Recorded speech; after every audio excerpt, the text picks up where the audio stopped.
What's up, everybody? Um, it's your girl Cryptonics. So today I came across a tweet very interesting. Now this is from Jason Yano.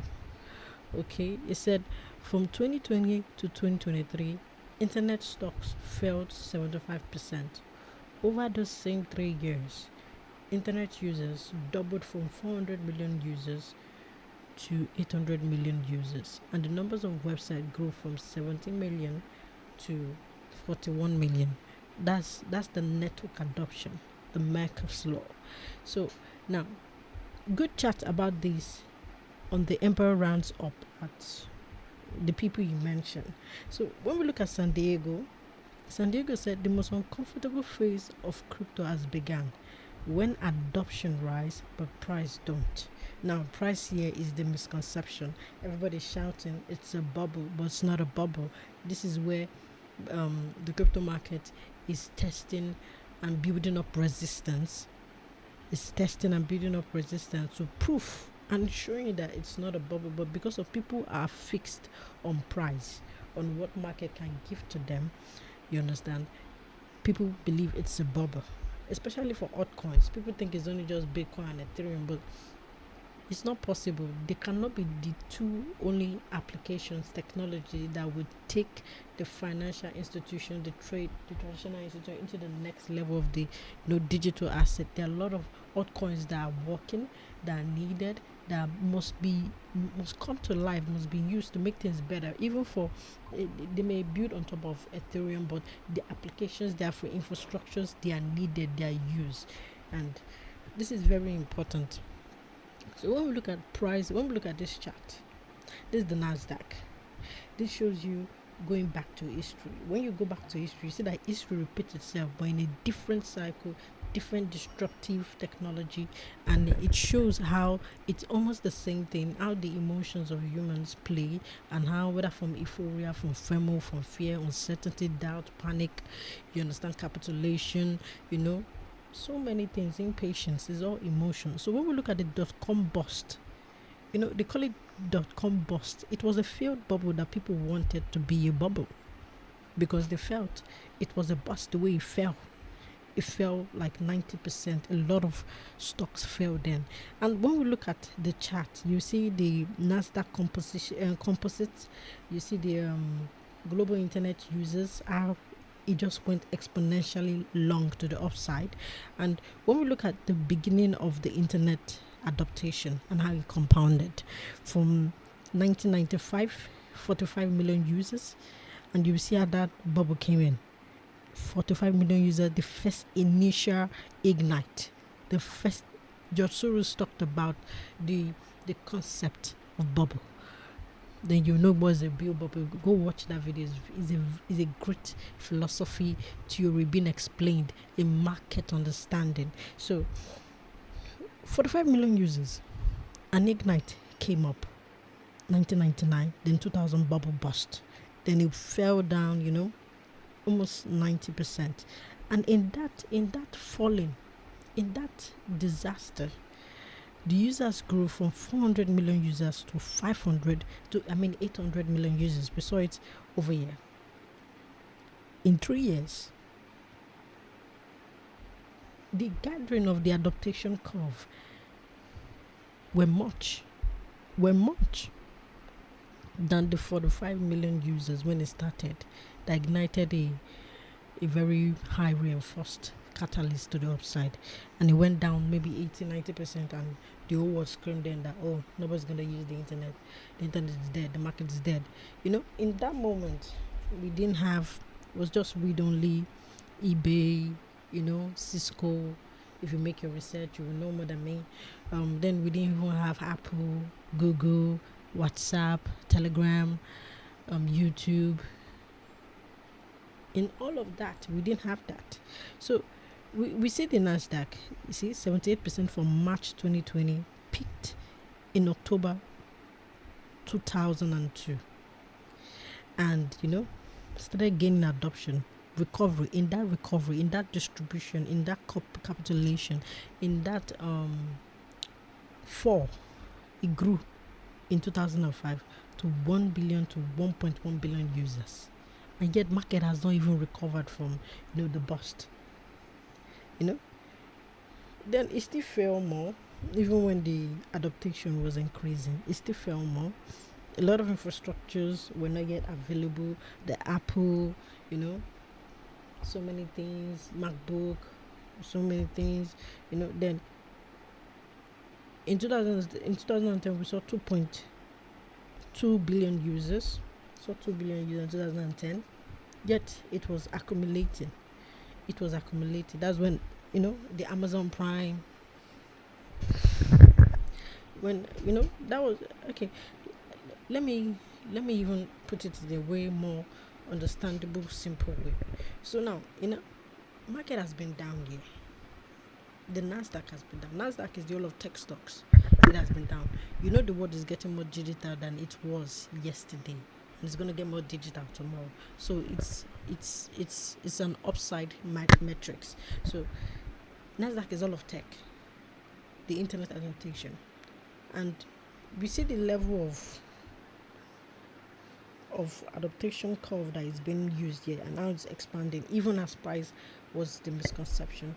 And the Nasdaq did not fully recover the dot-com peak until 15 years later. Now Nasdaq is different from crypto. You understand? Nasdaq is different from crypto. Do you understand? In fact, the crypto market has more adaptation. Is it has more adaptation, or the adaptation curve is rolling faster than the internet. It's 2x faster than the internet. So I don't think it's gonna be up to 15 years. I don't even think we're in a bubble. Like, crypto is maturing with the Regulation Clarity Act. Everything is in place for crypto to reinforce higher. Even as when we had the Genius Act on stable coins, you're seeing the Secretary Treasury Scott Bessent telling you that stable coins will be worth 3 trillion in the next 3 years. Can you imagine? US Secretary and Chairman of Crypto Regulatory and Clarity is telling you that tokenization of assets will be fully exposed in the next 2-3 years. They've done their homework. They know what's happening. So the adaptation curve with the internet curve, crypto is really way faster. It's moving faster. It's twice the internet. So we could get to 1 billion users in the next 2 years. So this is just the internet showing you, but crypto is rolling faster, and AI is 7 times. 1 year of AI is 7 years of the internet adaptation and plus crypto. So AI is way faster because the productivity is 10x higher, faster, better, and efficient. So when you look at destructive assets, yours is to find how you position yourself in niches that you understand, see, and know. My basically is on crypto. So before we move into the next ones, so this is a very, very, and right now 2020 we had 4.1 to 4.5 billion users. If we were to characterize the internet as a planet, how many are we in the planet? I think we're up to like 8 billion. It's half of the population in the whole of Earth are on the internet, and it's going to get way higher, way better, way bigger.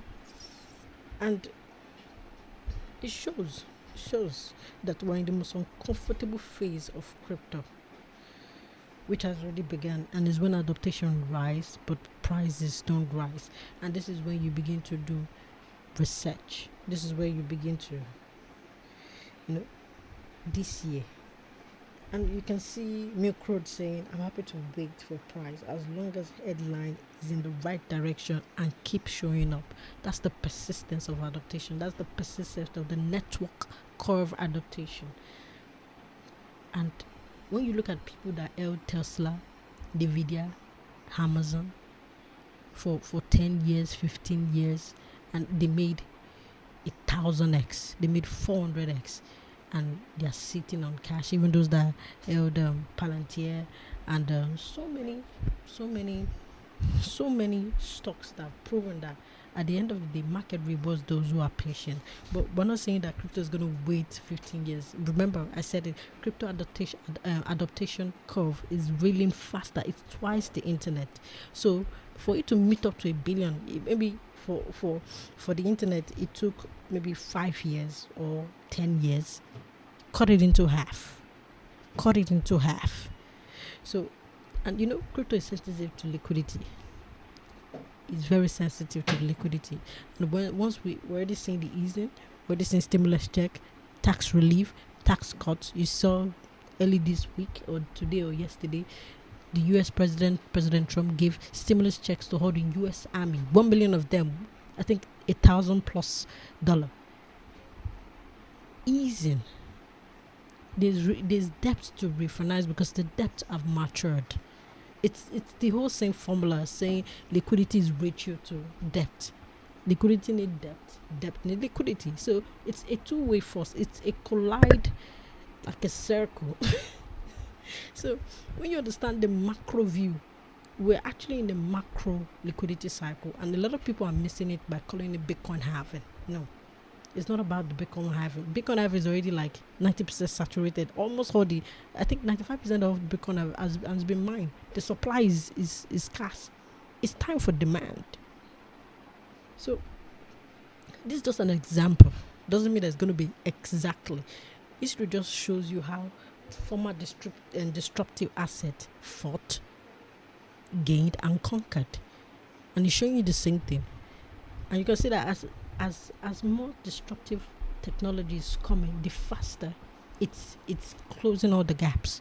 So you don't expect the internet to be the same way with crypto. Crypto is really faster, and you don't expect AI to be the same way with crypto because AI is really faster than crypto and the internet. So this is a huge eye opener for you to see. One thing with emotion is you have to expose yourself to clarity. Expose yourself to clarity so that you could battle up any emotion you've been felt or seen. So this is very clear one to show you where crypto pathway is. Yours is to invest in good blockchain businesses. Invest in good block. If you don't have the time, go buy the crypto index. On Coin Market Cap, there's an index called Top 20 Index, and it's really good. It's really good. If you're someone that don't have the time to go full in, it's really good. Or you just buy Bitcoin and Ethereum, and this year per day per week as you go. So thank you.